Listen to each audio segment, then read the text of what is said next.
Vous envisagez de quitter votre poste en CDI? Voici ce que vous devez savoir pour démissionner en 2024.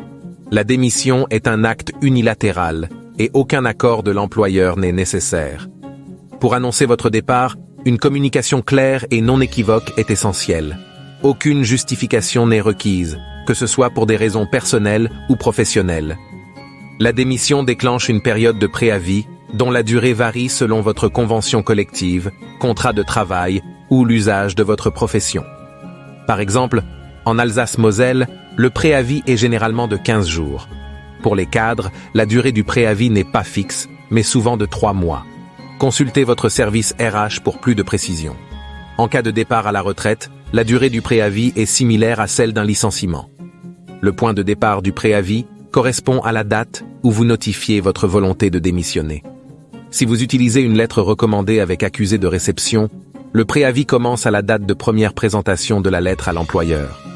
Rédiger une lettre de démission est recommandée pour des raisons probatoires. Elle doit inclure la date d'écriture, la date de démission effective après préavis, vos noms et celui de l'employeur, et la mention de votre volonté de démissionner. Dans certains cas, il est possible de démissionner sans préavis.